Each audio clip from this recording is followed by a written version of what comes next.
Hi guys, now I'm back for my third video and this will be the final video for tonight. So this video I'm going to be telling you about the first meeting of myself and my twin and what exactly it was like. Okay, so when I first met my twin I was in my, say, nearly early mid-20s. It was in 2004. So I met him in 2004 and I did meet him at a nightclub of all places. So we met him at a nightclub. Now I will be discussing the energy that I experienced. So, which when I first met him, or when I first seen him, it was really breathtaking. It was like, whoa. I really had to take a step back and really, who is that? Who is this person? Because it was an instant connection. It was very deep, and it was very intense. I could actually feel the energy between us, as if you're holding two magnets opposite each other, and that pull that the two magnets cause, I could feel that between us. It was like I really just wanted to pounce on him. I wanted to run up and pounce on him. And it was just so, it just kind of took over. Like it kind of took over myself. I've always been very good at controlling myself in that way.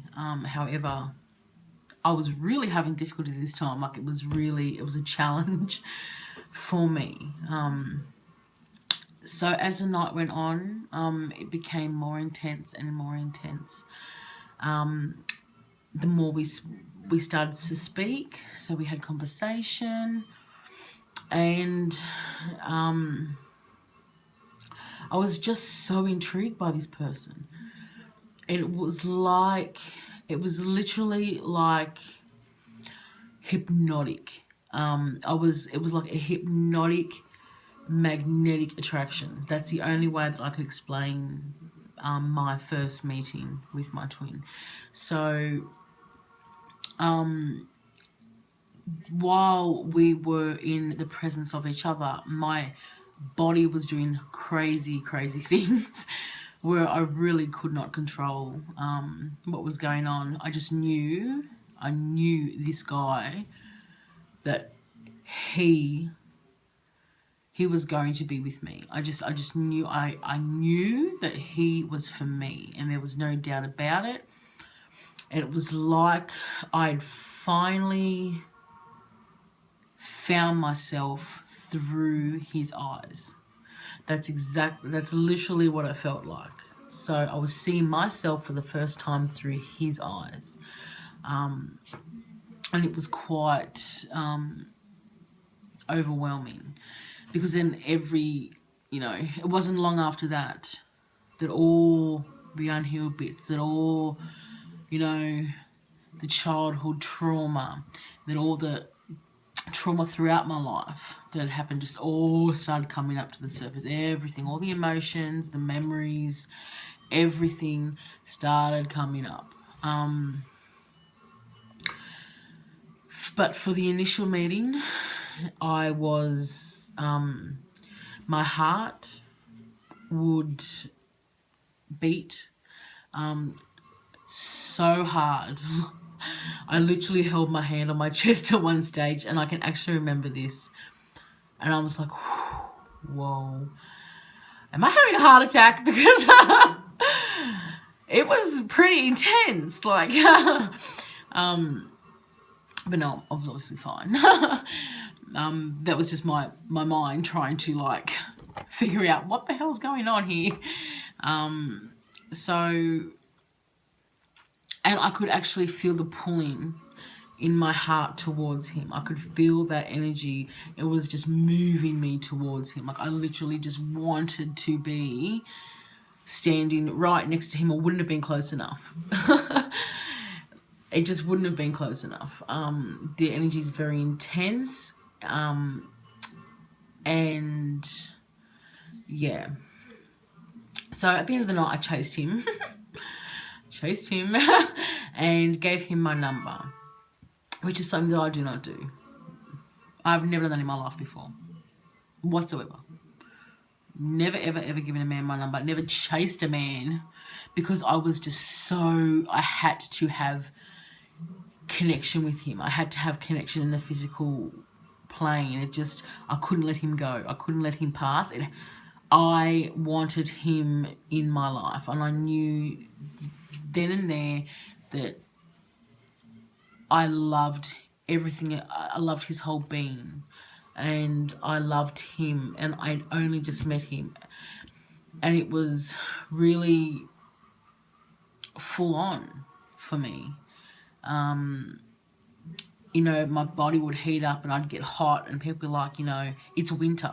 It was literally winter, and I was sitting upstairs outside on a balcony, and I was getting hot, and everyone's like, and I'm like, so it was quite extraordinary. So then we were together for about 3 months, and even during those 3 months, we didn't see a lot of each other. It was just little bits here and there, so maybe twice a week. And it was never for lengthy periods of time, because it was just so full on, because I could feel the energy. I could feel the energy going back and forth, back and forth, back and forth. I could feel it. And it was, everything was coming up, you know. I was starting to feel all this stuff, like, all this stuff. I wasn't good enough. I wasn't, I wasn't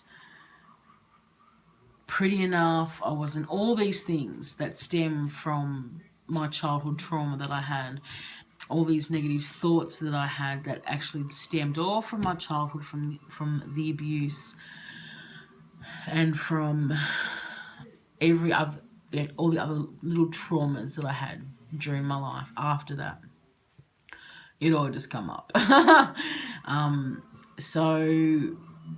And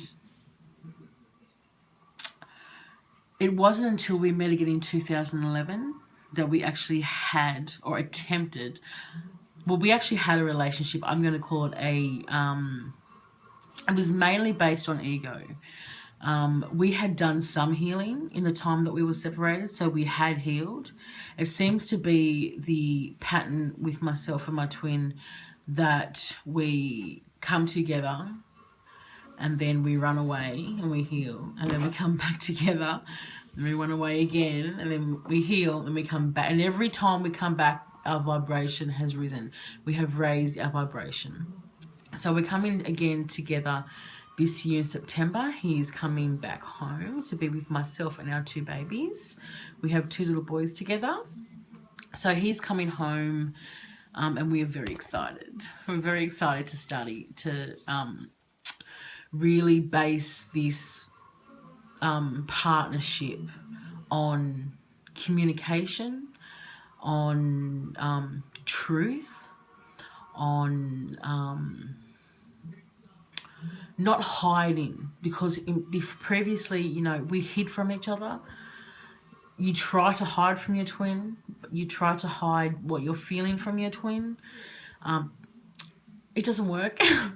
You hide. There's so much hiding. We were mirroring each other so much. Like, it's actually crazy. And in that time that we were together, you know, my twin had like alcohol abuse, drug abuse. I mean, he had drug addictions, alcohol addictions. I like my food too much. Probably couldn't guess that. So, where he's the opposite. I mean, he likes his food, but he's more of a healthy eater than I am. Like, I love all the sweet treats. but we're actually moving away from sugar, as it just affects my vibration far too much. It doesn't help me at all. So he's coming back in September, and we're very, very excited to start a family again. And we have learned so much since last time. So some of the things I'm going to share with you guys, if you are with your twin flame, open communication. Okay, guys? Open communication. Don't be afraid of your twin. I know he might seem like a big scary monster, but he's not. Okay? He is you in another being, in another body, okay? You don't have to be afraid to express yourself, because the whole idea of twins is compromise, is communicating from truth, from your heart, is trying as much as you can to stay within your heart, like your heart space. Okay, so when you do communicate with your twin, sit down and think, or sit down and listen to your body, and actually observe what it is that you want to communicate and where it's coming from. Okay, where is it based on? Is it based on fear? Because fear is not going to bring you and your twin together. Fear is going to keep you apart. Fear is going to keep you separated. And I was terrified of my twin. I was like, holy shit, that man is a monster. Like, and I would be finding reasons, like, why I couldn't communicate, you know, why I couldn't open myself up enough to share my truth with him, to share my vulnerability with him.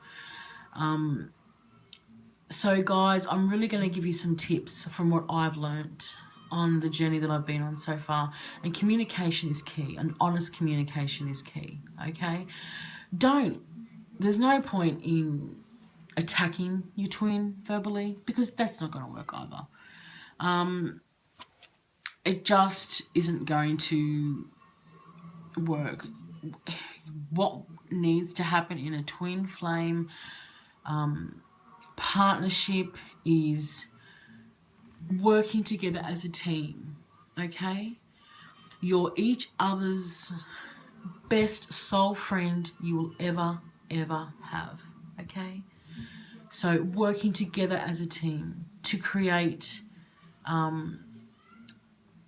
this beautiful space of love and of compassion and of truth and of peace. It takes time. It takes time. But there are some things that just won't work on a twin flame relationship, and that's, you know, getting all up in your twin's face and arguing and pointing the finger and hiding from your twin, you know, finding excuses why you can't be open and honest with your twin. It's they're doing this, they're doing that. We need to shift how we are interacting with our twin, okay? We need to start coming from a space, our heart space, okay? We need to start coming from a place of caring for our twin and caring for yourself. You love your twin and your twin loves you. And no amount of fighting and yelling and screaming and 3D kind of fear-related communication is going to